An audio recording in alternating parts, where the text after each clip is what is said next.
तो आखिर उस रात आकांक्षा ने साहिल को क्या रिप्लाई दिया और उसके बाद साहिल ने आकांक्षा के साथ क्या किया, इस कहानी का पार्ट 1 और 2 अगर आपने नहीं देखा तो एक बार जाके देख लेना ताकि कहानी आपको अच्छे से समझ आ सके। उस रात आकांक्षा काफी देर तक अपना फोन हाथ में लेकर बैठी रहती है। उसके दिमाग में बार बार साहिल की बातें घूम रही थी। एक तरफ उसका सबसे अच्छा दोस्त और दूसरी तरफ अचानक से किया गया प्रपोज। वो समझ नहीं पा रही थी कि क्या करे और काफी देर सोचने के बाद फाइनली आकांक्षा ने रिप्लाई किया, आई लव यू टू साहिल, मैं तुम्हें कभी भी अपनी फ्रेंड लिस्ट से डिलीट नहीं करूंगी। और इतना लिखने के बाद साइड में फोन रखकर वो सो गई। बस यहीं से आकांक्षा ने उस मंजिल के रास्ते पे कदम रख दिया था जहां उसे नहीं जाना चाहिए था। अगले दिन शाम को आकांक्षा जब ऑनलाइन आई तो उसने देखा कि साहिल भी ऑनलाइन था। आकांक्षा साहिल को अपने ग्रुप में बुलाती है। साहिल ग्रुप में आते ही जोर जोर से हंसने लगता है। तो आकांक्षा साहिल से पूछती है, क्या हुआ है साहिल, तुम इतना हंस क्यों रहे हो? तो साहिल कहता है, आज मैं बहुत खुश हूँ आकांक्षा, क्योंकि मुझे तुम मिल गई हो। तुम बहुत अच्छी लड़की हो आकांक्षा, मैं तुम्हें जिंदगी भर प्यार करूंगा, जिंदगी भर तुम्हारे साथ रहूंगा, तुम्हारी परछाई की तरह। साहिल की ये प्यारी प्यारी बातें आकांक्षा को बहुत अच्छी लग रही थी। उसे लग रहा था कि शायद उसे एक ऐसा जीवन साथी मिल गया है जो जिंदगी भर उसका ख्याल रखेगा।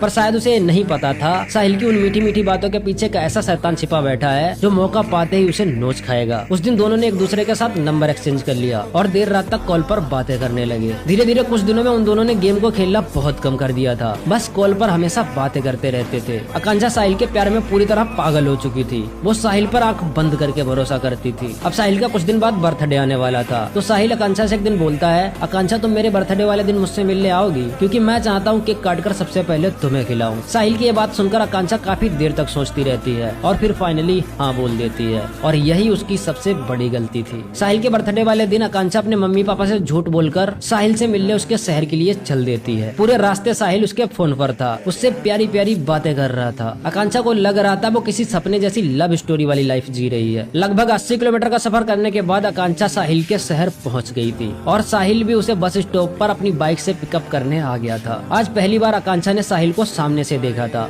वो भागकर उसे गले लगा लेती है और फिर साहिल आकांक्षा को अपनी बाइक पर बिठाकर एक ऐसे घर में ले जाता है जो पूरी तरह से सुनसान था, जिसमें कोई भी नहीं रहता था। और उस घर में आकांक्षा के साथ कुछ ऐसा हुआ जिसे वो पूरी जिंदगी नहीं भूल पाएगी।